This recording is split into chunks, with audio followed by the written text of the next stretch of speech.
The broadcast is now starting. All attendees are in listen-only mode.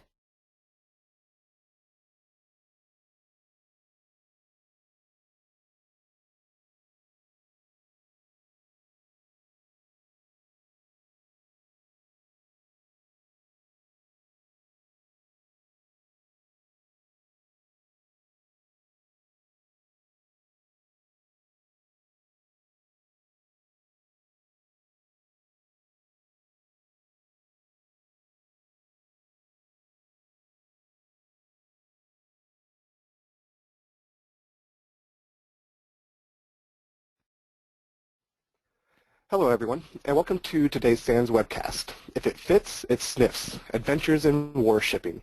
My name is Jason Keeler, and I will be moderating today's webcast. Today's featured speaker is Larry Pesce. Before I turn things over to Larry, the Q&A portion will take place at the end of the webcast. However, please feel free to submit your questions at any point by using the chat window. Right now, I'd like to introduce our featured speaker, Larry Pesce. Thanks, Jason. And yes, absolutely. To reiterate Jason's comment about asking questions, please do ask away in the chat window, and I can see that chat window as things are going along. And if at all possible, I will try to answer those questions sort of in line while we're going through the presentation. So don't hold your questions for the end, and if we have time, we'll get to some extra ones there as well. All right, hopefully everybody can hear me all right. So why don't we get right along with our presentation. Okay, so the title of this presentation is "If It Fits, It Sniffs." And here in the U.S., I am definitely in the U.S. market. We have, and I can't remember which one. We have a shipping company that uses the tagline of "If it fits, it ships." Essentially meaning they give you a box, and whatever you can put in this box, it ships to wherever it needs to go for one flat fee. And sort of taking off on that, replacing ships with sniffs, we get into some really interesting type of things for dealing with some wireless. So a little bit about me. I am a penetration tester and hardware hacker with a small boutique, arguably some of the best in the industry, firm here in the U.S. called InGuardians, largely founded out of some SANS instructors, of which I am also a SANS certified instructor. The primary class that I teach is SANS Sec 617, which is the wireless ethical hacking and defense course. So hence my interest in some of this wireless stuff. I'm also one of the co-founders of a podcast, formerly Paul.com Security Weekly, and now called Paul's Security Weekly, where we do a weekly security podcast, bring in folks from industry, talk about technology, security technology, talk about some neat pen test type of projects, and then try to distill some of the large security news that has happened in the last week towards the end of the show. All right, I'm also a ham radio operator, and here in the U.S. we have three primary classes of amateur radio licensing. I have the highest amateur radio license class here in the U.S., and my call sign is Kilo Bravo 1 Tango November Foxtrot. All right, so enough about me. Let's dig into some of the meat about why we're here today.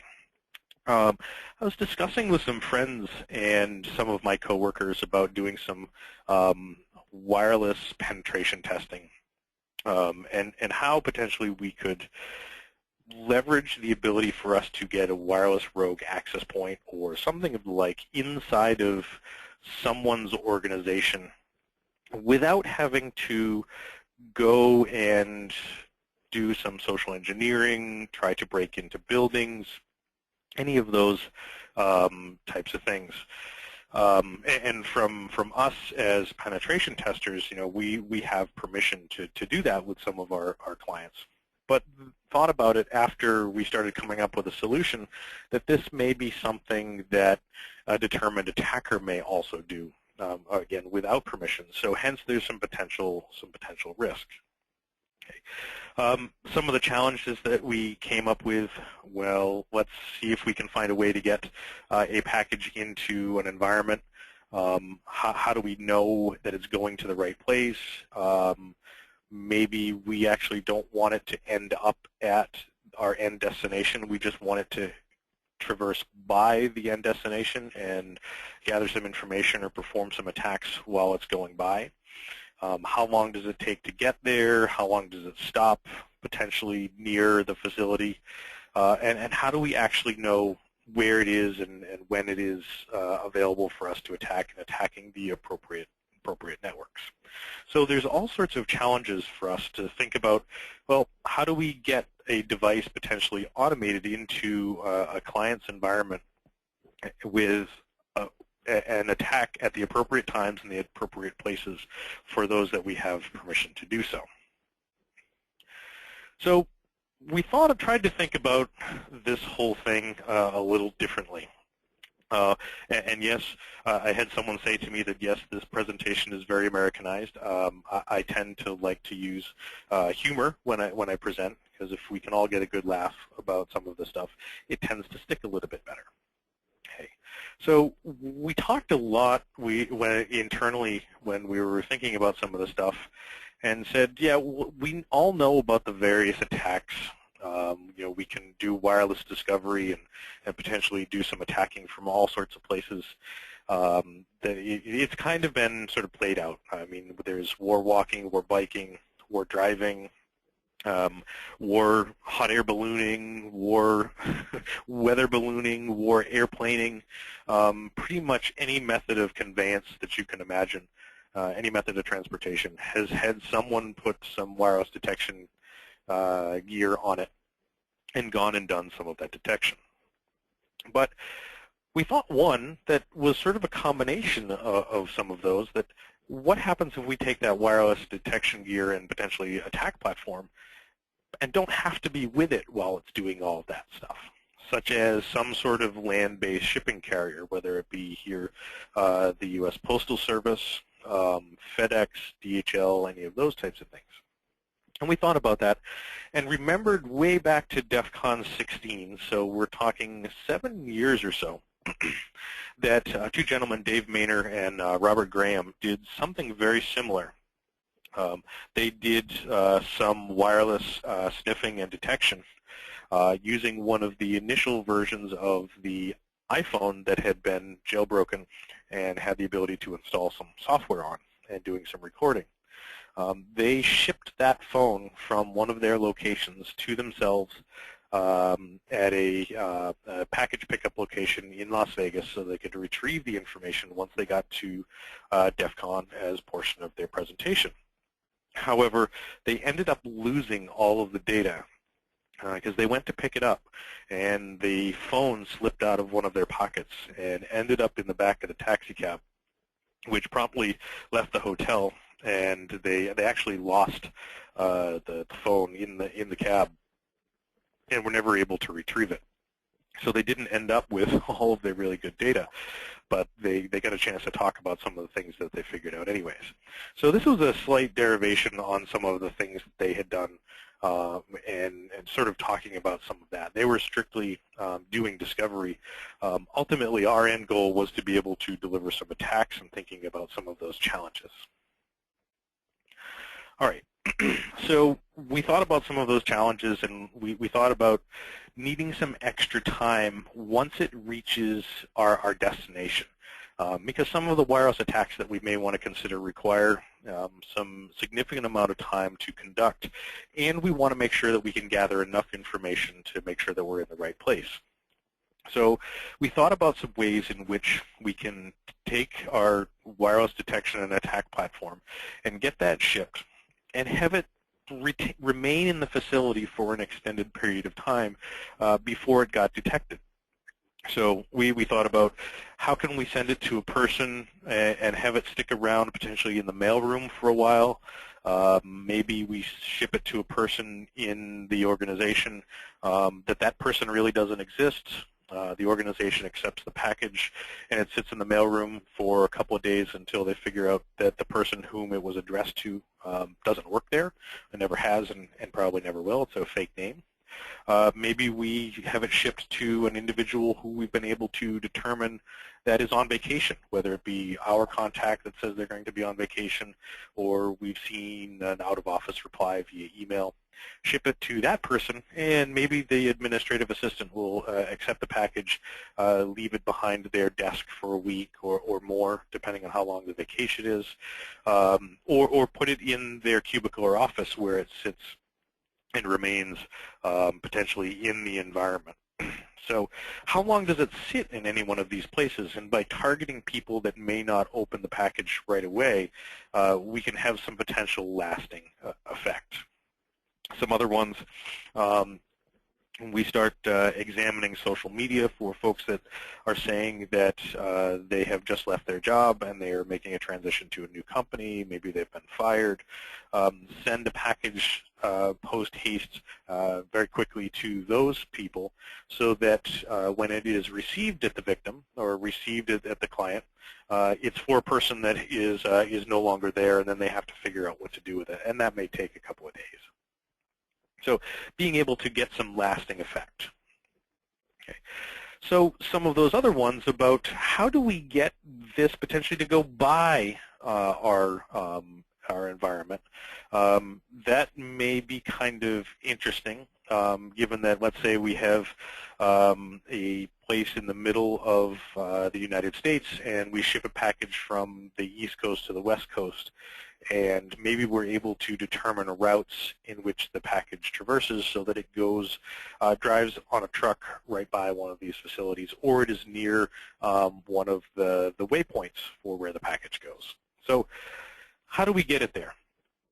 We surmised that some of the ground transportation may be some of the best ways for it to do that, and given that ground transportation is a little bit slower, it will have some potential more lasting effect, and will stop in various locations. As far as sending it via sort of airmail or air post or something of like via non-ground transportation, non-truck, aircraft may indicate some other challenges.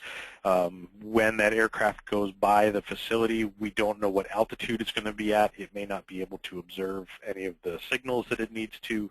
The FAA and other aircraft technologies may actually, in transit, make the package so that it doesn't go by the facility. Maybe they need to reroute some aircraft due to weather or to avoid other airplanes. So there were lots of variables there that we weren't going to be able to detect. With roadways, with doing some of the traffic mapping, we probably had a better idea as to how that may happen. All right, so if we're going to now start shipping these packages, we've got a couple of different targets. Of those targets, we could, of course, target the shipping companies themselves, whether it be from a determined attacker or as a client with permission. So we could use these to potentially attack FedEx, UPS, DHL, courier services, you name it, if we are so contracted with these companies and have permission, because we're going to be having a package in their facility for potentially a long period of time. It can take 7 to 10 days for a ground package to traverse from coast to coast in the U.S. So we're going to have that on trucks a good portion of the time, but those trucks are going to manage to get that inside of some of the transfer facilities as time goes on. Some other ones, maybe someone along one of those shipping routes that we can pass by, or have it near one of the facilities in which it stops for a while. And ultimately, the end goal is the delivery recipient. Who are we sending it to in the victim organization? And, well, recipient in quotes, because they may, in fact, not really exist. All right, so first one up, shipping companies. You know, we've got a bunch here in the U.S., FedEx, UPS, the United States Postal Service, DHL, the list goes on. There's also private courier services. Let's go ship something via the appropriate service and have that sit in one of their facilities. the longer the distance that we're going to ship one of these, the more opportunities that we've got for this package to end up in one of their distribution facilities where the wireless where the wireless is that we want to attack and or monitor. Okay. With ground transport, this could also be kind of fun. If we end up with one of our wireless devices in the sort of the last mile from the local distribution center where the package needs to be delivered, and out driving around the streets until it gets delivered to the final destination that last day or so. In some of the trucks here in the U.S., FedEx, UPS, and I'm not sure about DHL, actually have onboard wireless in those trucks to support the little signature pads and the little barcode readers to verify that packages have been delivered. So there may be present some additional attack opportunities for the shipping companies there. Okay. The victim along the route becomes, we thought about it, and ultimately it becomes pretty darn hard because we're going to have to take two fixed places and ship a package between it and potentially reverse that route and observe the paths in which that package takes, so that we know whether or not we're going to get it past the facility that we want to attack in transit. There are lots of variables, and it takes lots of reconnaissance up front to make that happen, and is definitely subject to multipath, because there are so many possible paths that some of these packages can take, even within the system itself, in how they route packages between the various distribution centers. So that one would require a significant amount of shipping of packages for reconnaissance to determine a likely path, but still potentially fun from an analysis perspective outside of delivering attacks to our targets. All right, so yeah, that multipath problem, how do we figure out the path between the multiple distribution centers? There's multiple ways to get from point A to point B, and traffic construction, you name it, will all affect that. And we may not ever have a package that goes the same two paths. That last mile also can change drastically. That last mile, delivering it to a victim organization, or maybe to an organization near the victim organization, depending on what's on any given truck on any given day for the last mile, the last day of transit.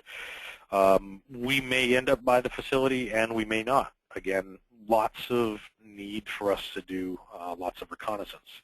So maybe not terribly effective after all. Okay.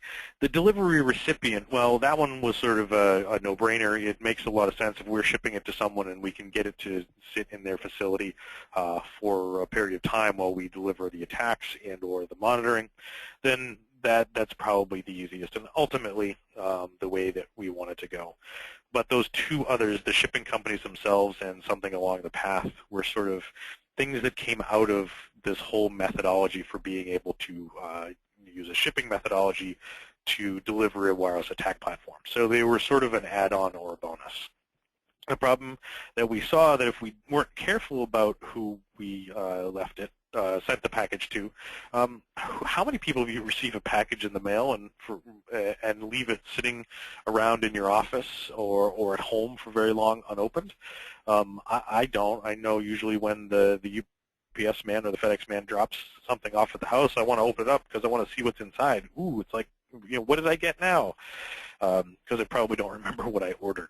So by leveraging some of those folks that may be on vacation or just terminated for some lasting effect so that the device doesn't get detected. All right, so discovery and attack in transit. Great. So we need to figure out when we're in the right place so that we can deliver the attacks.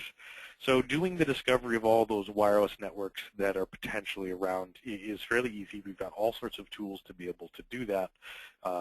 Wi-Fi, Kismet, a bunch of other tools as well.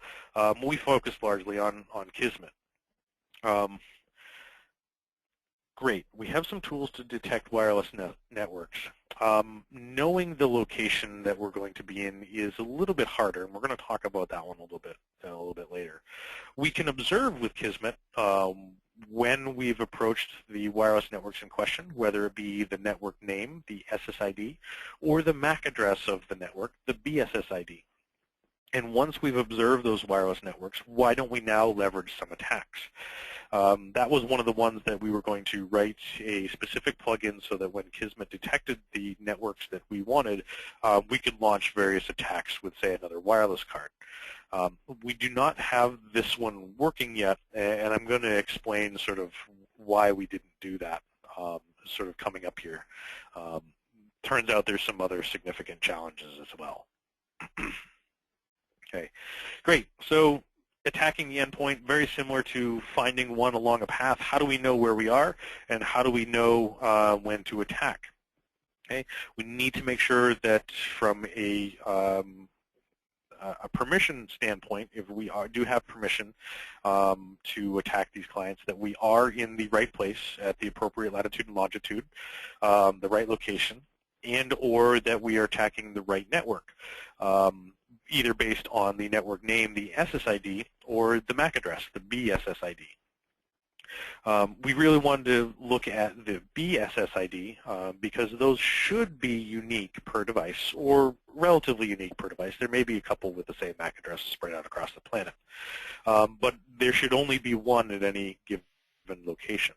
The SSID, the network name, could in fact have duplicates. One of my friends makes a joke that I just found the world's largest hotspot, and its SSID is Linksys. Here in the U.S., the Linksys brand is huge. We often see wireless access points with the name of Linksys open with no encryption, and they use them all over the place. So if we were going to attack one named Linksys and we put that in transit, we would be likely attacking a whole bunch of places we do not have permission to do so. So determining that becomes another one of the challenges. All right, so how do we solve this particular challenge? Well, we needed a combination of software and hardware to deliver this potential discovery and or attack platform via shipping services. There were lots of developments and lots of trial and error through all of this, and some of the hardware challenges resulted in some interesting software that we're able to develop that can be lots of fun just in its own right. All right, so what was the solution? Well, it was not a cat stuffed inside of a computer. We looked at various ways of getting a device that had power and the ability to record its location and wireless networks around the device, and looked at all of the options that we had to make that happen. Could we use just something off the shelf, a stock solution, as it were? We looked at potentially a mobile phone and maybe some accessories, some extra battery, and some of those types of things, and that had its challenges. The phone battery life was pretty poor, given that it could take 7 to 10 days to ship across the United States. The phones that we were looking at that had all the features that we needed were relatively expensive, so that was a little bit of a detractor as well. Size was great. A phone and maybe an external battery for additional battery life was quite attractive in that we could put it in a small box and reduce our fee for doing the shipping. And the inclusion of onboard GPS. With the inclusion of the onboard GPS, however, we did have some need for additional battery, and we'll get to that very shortly. Okay. With a custom solution, or the custom-built solution, battery life could be excellent. It's limited by the size of the box that we wanted to use. So we could have short battery life, which would be bad, or we could have long battery life, and again, that long battery life means more batteries. So potentially it could get a little bit more expensive. Overall, it was relatively inexpensive to build a custom-built solution compared to a mobile phone, given that the off-the-shelf parts that we were leveraging were already relatively inexpensive, and if they got lost, it wasn't like we were losing a $600 iPhone or something of the like. Size, we could make it as small and or as large as we wanted. It all depended on how long we wanted the attack platform to run for. With our custom-built solution, however, we found that GPS was the ability to do location determination via GPS was a significant detractor based on the fact that it took a lot of battery. So what we did was we developed this platform. It is based on a Raspberry Pi B+ model, so it was a little bit older. I know they have the Raspberry Pi 2s out now. And we picked at the time the Raspberry Pi B+, because the B+ over the stock B had some significant power reduction requirements, in that we could run the Raspberry Pi B+ for significantly longer on the same battery bank. We leveraged an Alpha AWS 051NH wireless card to be able to detect on A, B, G, and N wireless networks. No AC yet. There's no good AC support. And it's pictured here on the left, in the picture on the left, the Raspberry Pi B+, as well as the wireless adapter, the Alpha wireless adapter, which has just been removed from the cases. I accidentally broke the case, so removed it, and in fact made it a little bit thinner for fitting in the box.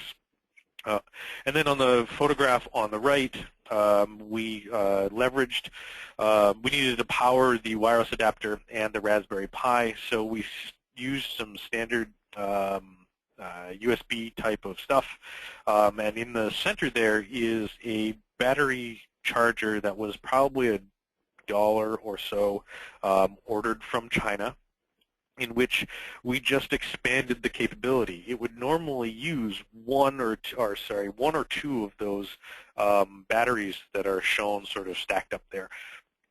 But we could just add more of those in parallel to have longer battery life, and just leverage the same charging and voltage regulation circuit there as well. There's also in this one another little box in which I was using to determine power use so that we could measure how long it would take over time.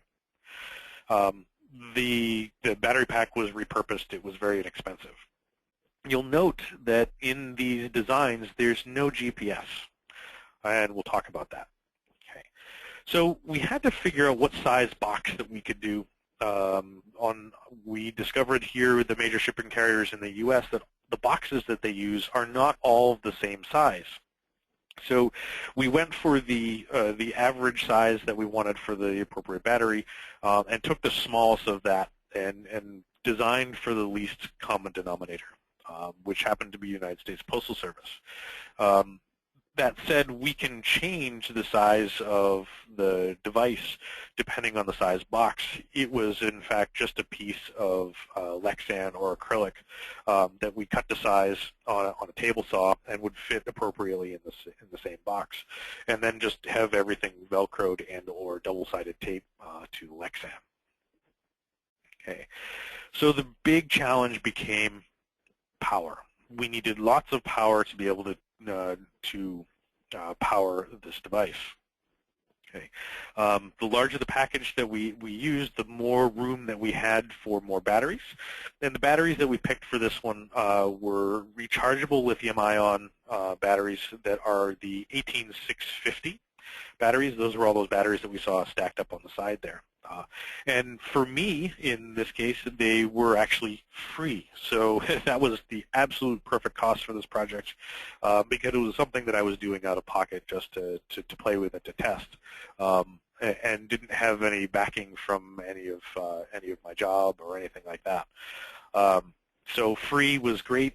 They were all recovered from older laptop batteries that use these cells, and what you find that some of these old laptop batteries don't hold a charge anymore, and they have somewhere between 3 and 10 of those individual sort of battery cells inside, and one of them goes bad, and unfortunately that affects the whole battery pack.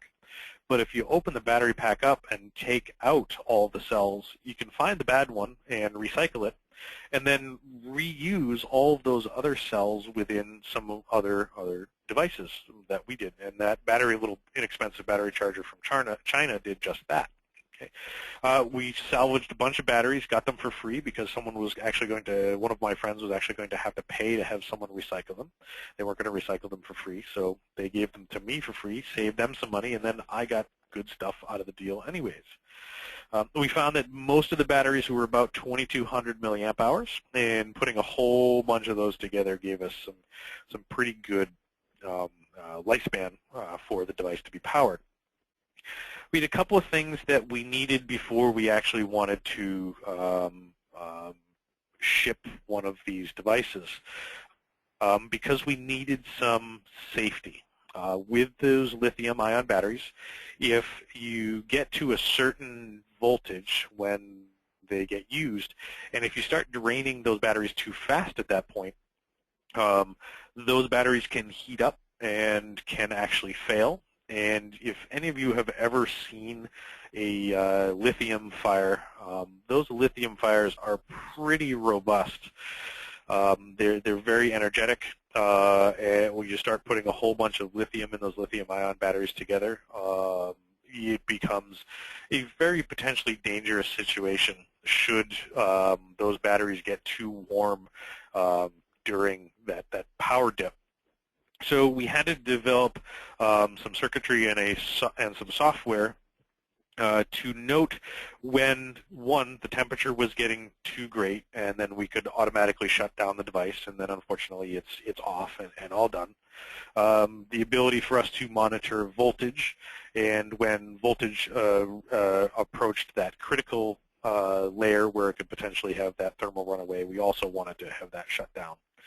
And we looked at a circuit based on the MCP 3002, and one of my former coworkers and great friends, Jay Radcliffe, started building this circuit for us based on a circuit from the Raspberry Pi TV project by Alex Eames. And that stuff is out there on the internet. Google is your friend for this one.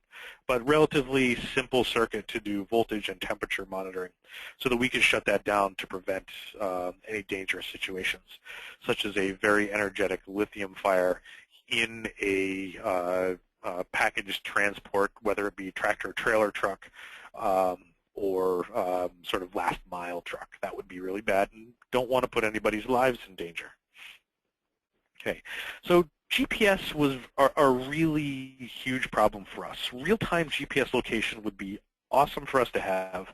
The problem is that the GPS pucks that we were using with the solution cut our battery life from, in the installed one that you guys saw a little earlier, from about 104 hours down to 33 hours. So it cut it down 2/3. And that was a large part due to the fact that we're putting a GPS puck that needs to have a clear view of the sky and to be able to receive signals, and we're putting it in the back of a lorry or a tractor-trailer truck that is made out of metal, or we're putting it in a local transport FedEx truck that is made out of metal. And those radio signals don't traverse through that very well. And as a result, every time that GPS tries to take a reading, it's going to do so at the absolute highest power it can, and, well, that affects battery life. The more RF that you need to do at higher powers, the more that's going to affect battery life. And found out quickly that that wasn't going to be an option for us. We just didn't have enough batteries, and we couldn't fit them inside a reasonable size box to make a potential long journey. 33 hours is not very long. It's just over a day. But 105 hours we could potentially, 105 hours we could potentially make work. Okay. So we addressed the lack of GPS problem with some software. So we can load Kismet on our Raspberry Pi with the Raspbian distro, and then have it start up and collect information about all of the information about the networks that we discovered.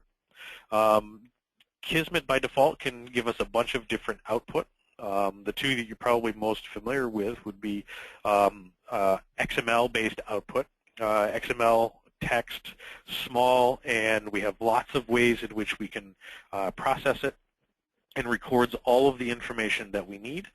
Or we can do PCAPs from libpcap or something like packet captures. However, the packet captures, depending on how long that device is going to be out there, can take up lots of space, and every time you write large quantities of data to the SD card on the Raspberry Pi, it takes more power. So we're potentially talking a large SD card, 128 gig SD card, which are quite expensive, as well as the power issues from having to do all sorts of different writing. Okay.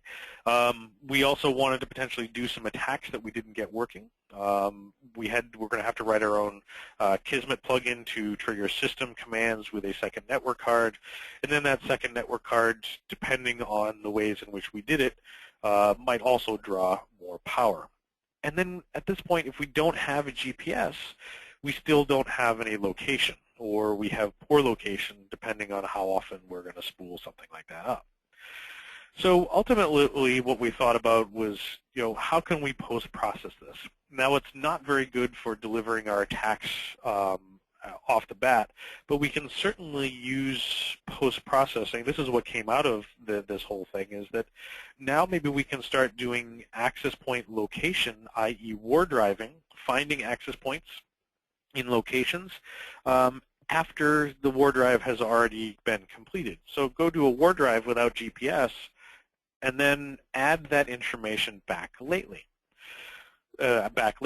So how can we locate without GPS? Unfortunately, we can't unless we do some processing after the fact, after we retrieve some of that information, whether it be PCAPs or XML. And we chose the XML just because of file size and the limited writes that needed to go to the SD card. The problem that we had is, who knows now where the SSIDs or the BSSIDs of those networks that we discovered came from? One of those is the Wireless Geographic Location Engine, or WGLE, and they will often know where the SSID and the BSSID of various networks are. The problem that we found is that much of the information at WGLE is dated and is incomplete, given that WGLE is a user-submitted, self-conscious type of project in which Larry would go out and do a WAR drive and collect access points, SSIDs and BSSIDs with a GPS, and then submit that consciously to WGLE to be categorized. WGLE has the data going back all the way, I want to say, to 2006. So some of it is dated. It is not complete. It's all user submitted and doesn't have a ton of users. So it's only as good as what's submitted there. And we thought about who else had some of that information. And of course, Google and Apple have all of that. You think about what happens with location-based services on your Android and your iPhone devices. I get asked all this all the time. Whenever I turn on location-based services on my iPhone, it says if you turn on Wi-Fi, your location will be better. GPS is only accurate to, I want to say, 10 meters, so 30 feet. But by combining GPS and signal strength for various wireless access points that are in a database and knowing where those are, we can do multiple methods of being able to do triangulation. The problem that we found with both the Google and Apple lookups, we didn't always have the information that we needed, so in some cases we needed to go and query WGLE for that information, say a BSSID based on a specific network name, and then go and ask either Apple or Google for it. To do that, one of my coworkers and I, a big thanks to Cutaway, Don Weber at InGuardians for helping me with this, because this was in fact my first real Python project, and this is what I want to do to learn Python. And a big thanks to the folks that put together iSniff GPS. It's another tool that actually they created a library for querying both Google and Apple, primarily Apple in where we were concerned, for SSIDs and their location, as monitored by your handset and submitted back to either Google or Apple, building their database to assist with location-based services. All right, so the Kismet XML output had all of the items that we needed to be able to start post-processing location-based information. It had the SSID, the network name, and the MAC address of those networks observed, potentially in transit. So now we needed a tool to read the XML and read the BSSID, the MAC address for any one of those given networks discovered, and then query Apple's undocumented API call to get the location back, and then write those to a local Google map. The undocumented API call was observed by a bunch of Frenchmen who were sniffing the traffic from their iPhone over a wireless connection. And when location-based services were enabled, they noticed that their iPhone was conducting HTTP and HTTPS calls in a specific format for SSIDs and was getting location information back. So they created their own library within Python to make that happen, and it was included with the iSniff GPS project. We leveraged their API to be able to leverage the Kismet XML output and then leverage Apple's undocumented API call to retrieve latitude and longitude after the fact. That code is located in my GitHub repository, which is Hacks of the Matrix, github.com /LOC-NO-GPS, as in location, no GPS. And you can go get that code and pull that down there. Okay, so in order to save some time, I'm not going to do the demo, but I did include the tools with the no-loc GPS and some of the ways in which we do that. So I've got a Kismet file, this Kismet from 2013, a little bit older one, in which I've captured a bunch of networks without an attached GPS box. So no latitude and longitude information in that Kismet XML output. And we now can use the loc no GPS and tell it where that file is located in a directory, and it will read through all of the XML in that directory. That's the -F switch. And then we're going to give it a file output, -O, and we're going to create a map of SANS.html, a Google map, and -W, have it automatically open this map, this HTML map from Google in the default system web browser. And in some of the cases, we wanted to be able to do additional lookups for some of these. So we're also going to give it a Wiggle API cookie so that we can do additional BSSID to SSID mapping. Ultimately, we wanted some nice labels on the map, and in some of the cases, we wanted to see if we could make those labels better. And sure enough, it adds all of the XML files from this directory and outputs to our file, which we then get open up. Okay, so let's go for a ship or a war drive or something of the like, and then gather information. Well, how do we get that XML back? We didn't end up doing these. We ended up doing some war drives, and there's some reasons for that. How do we get that XML back? Maybe the inclusion of a cellular modem that at specific intervals, it fires up the cellular modem, connects to the cellular networks, and then does an upload. We also thought about leveraging known open Wi-Fi hotspots, so that at specific intervals, if it was able to detect one of the popular ones here in the U.S., say Linksys Open, ATT Wi-Fi, the device would attempt to connect to one of those wireless networks and upload the XML there, or simply go and retrieve the package. Maybe we're working in conjunction with someone, an insider threat maybe, and then have that package recovered after it's sent. Okay.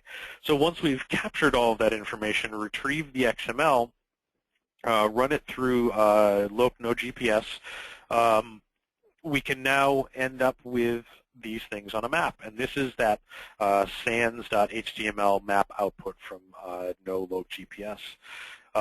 And we've got a couple pins on the map, and each one of the pins has the SSID of the network as to where it was discovered as looked up from Apple. And the names come also from Wiggle, where they are potentially a hidden SSID. So each one of those individual pins on the map can be shown with an SSID. This is, in fact, just outside of Boise, Idaho. Okay. Some other things that we thought about was, well, this is kind of neat, but we've also got some other stuff that we see. We start. I watch a decent amount of TV, and one of my friends sent me this screenshot. And this is a screenshot from TV show, and they're on a Mac, and they've got their wireless connection pulled down, and they probably want to consider plugging in their battery because the battery looks like they're getting a little bit low. They're doing, VMware by looking at the taskbar up at the top, but they've got the wireless network stuff pulled down, and the wireless network is on. The wireless card is on, and it's showing us a bunch of SSIDs, some wireless names. And in fact, there is, it looks like Cisco 1, so from the top down, GGL Play, Cartman, Cisco 1, Cisco 2, GGL Work, second floor, so forth and so on. So we're watching TV. We see this show up on TV. Where is this laptop based on these names? And so I immediately went to Wiggle, and turns out Wiggle didn't have information on some of these networks. Either someone had not war-driven and submitted, or they were too new. So this actually came from Brad Metzler's Decoded, Season 2, Episode 10, Mafia Alive. And I couldn't remember that for quite some time. So we've got some SSIDs. The Wiggle lookup was unreliable. It's all user submitted, and it wasn't there.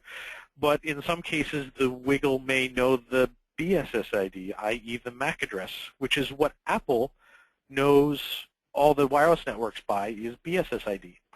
In this case, a couple of these were not found in Wiggle, but one of them was, and returned us 2 MAC addresses. And then we can now use those 2 MAC addresses, the BSSIDs, to have Apple tell us where it is. Okay, so a couple of tools.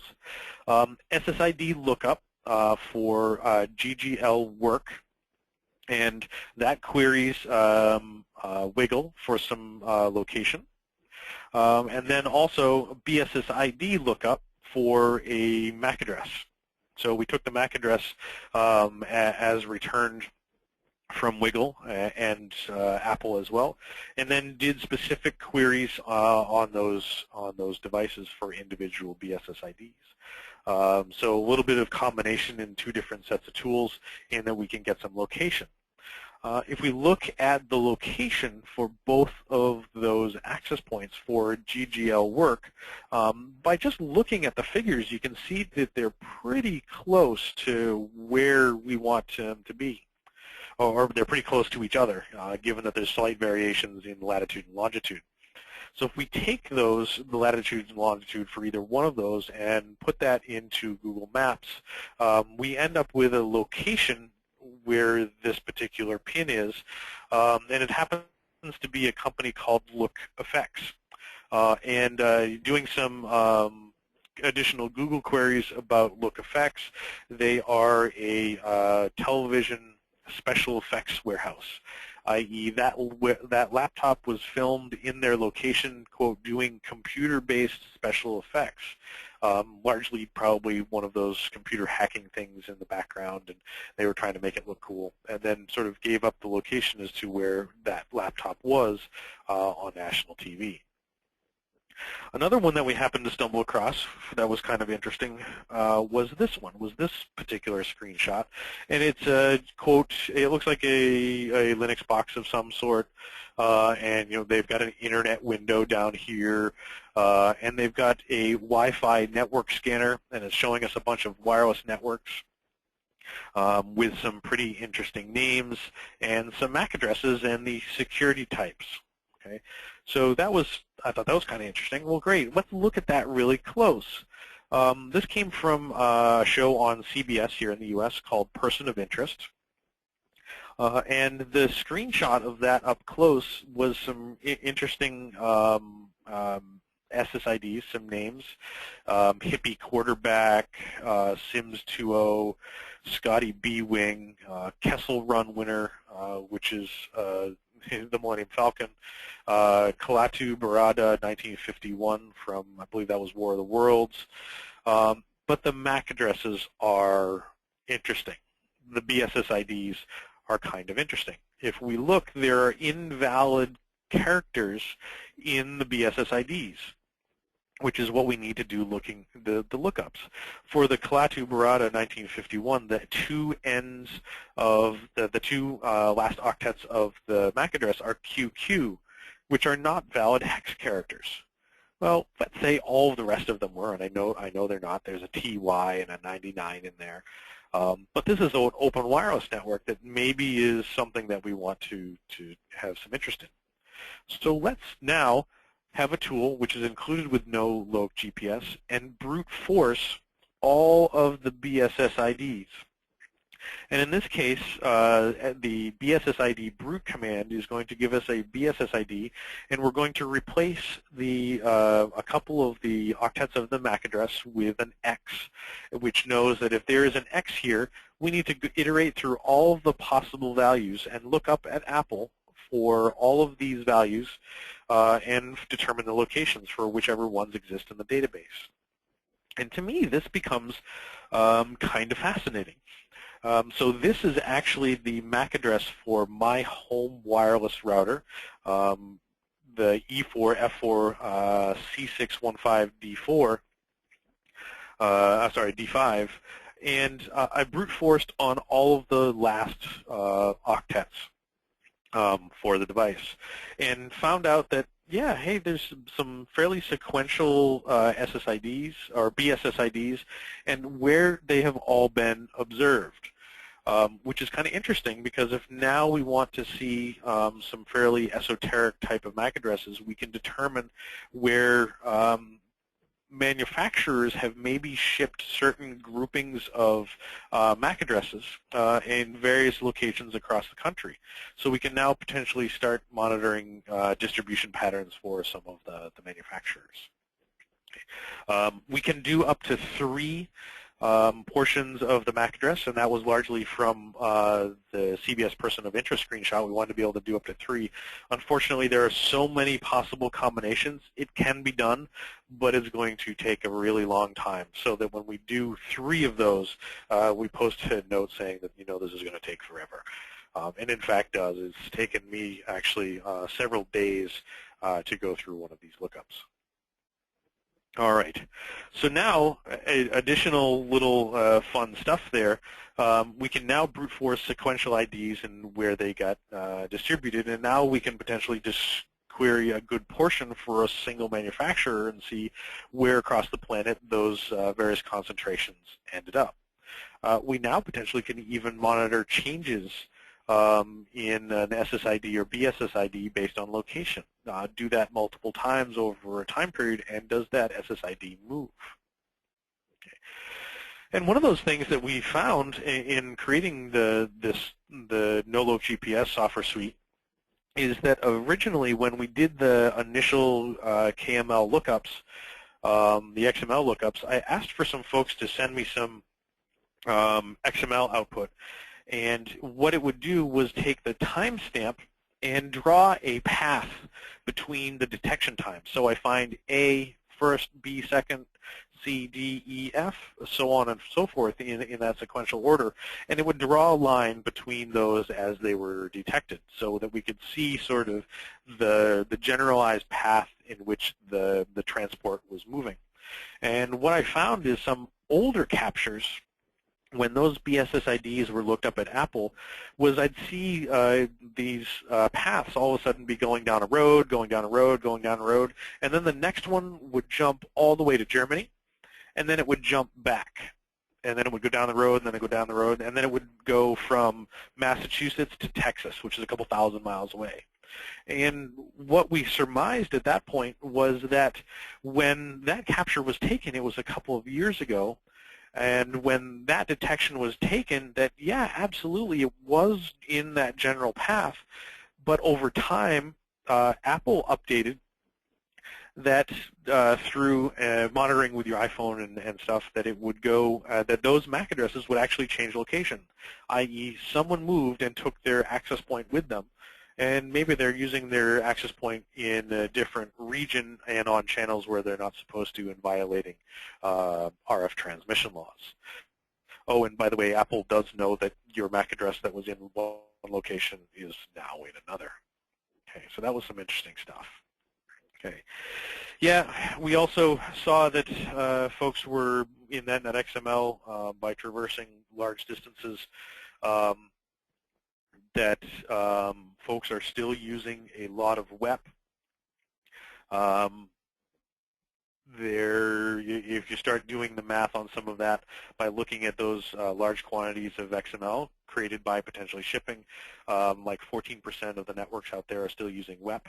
And also folks are still using WPA or WPA2 with TKIP, which was an interim replacement solution to WEP for a 5-year time frame, and that time frame started in 2002 and ended in 2007, and has been replaced with WPA2 with AES.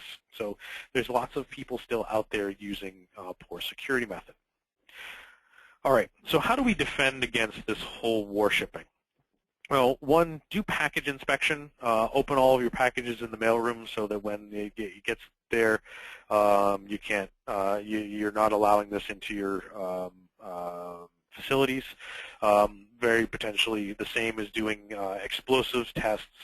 And for those small mom and pop or small organizations, under 500 to 1,000 employees, this is likely a proposition that is potentially expensive for doing packet inspection. There may also be, and I'm only guessing, packet inspection at some of the postal carriers and some of the shipping carriers as well. Some other ways for doing detection, how about doing electromagnetic detection, because these devices, when powered, are going to give a signature off. So why don't we do that? And again, for smaller organizations, this is going to be expensive as well. Okay. I did want to give a little bit of a shout out to the Electronic Frontier Foundation here for us in the U.S. There's always some controversy about whether the EFF is effective and are actually helping us at all. But in the case of this project, they actually saved me before we potentially got into any trouble, because we gave them a call, sent them some emails, and discussed the project for doing some WarShipping before we even conducted it.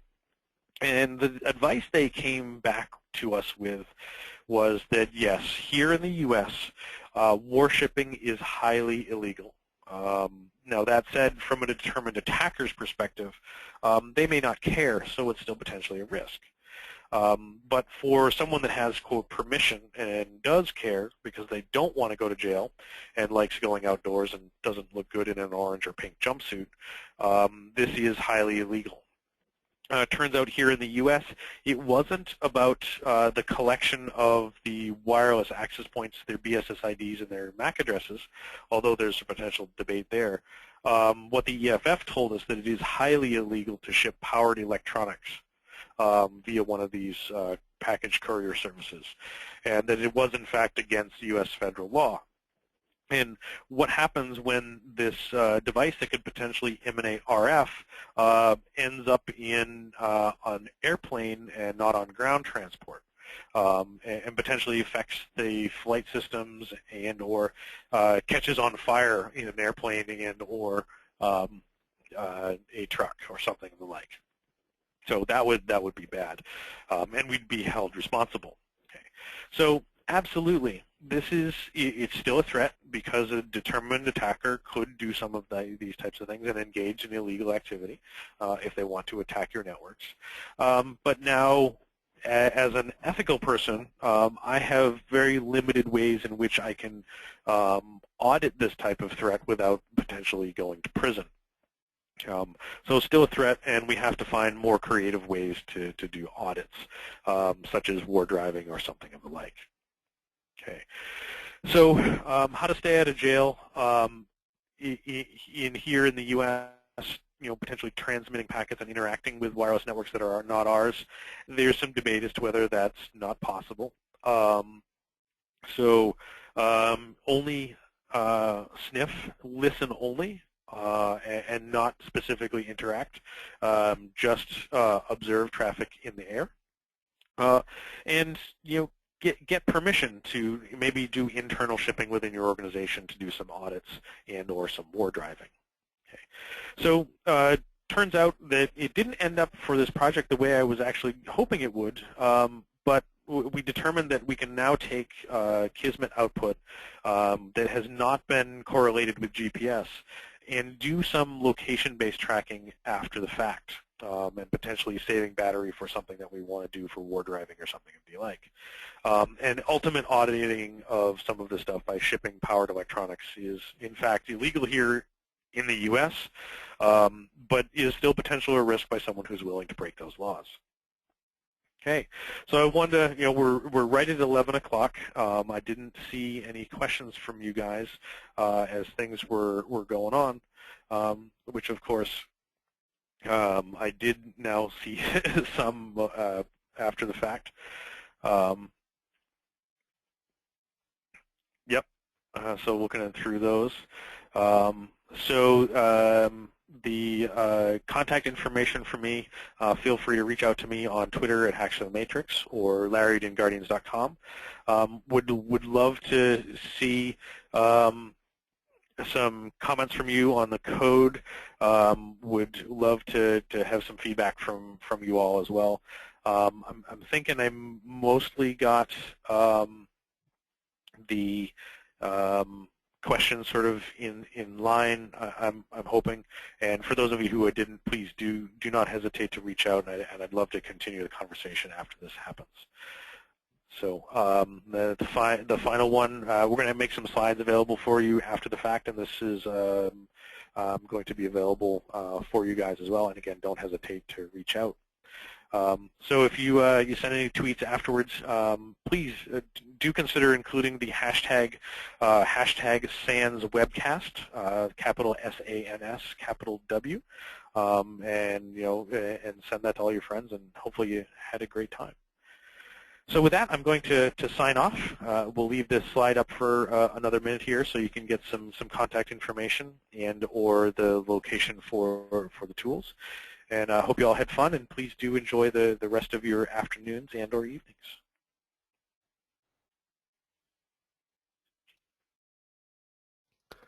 Thank you very much, Larry, for your great presentation and for bringing this content to the SANS community. To our audience, we greatly appreciate you listening in. For a schedule of all upcoming and archived SANS webcasts, please visit sans.org/webcasts.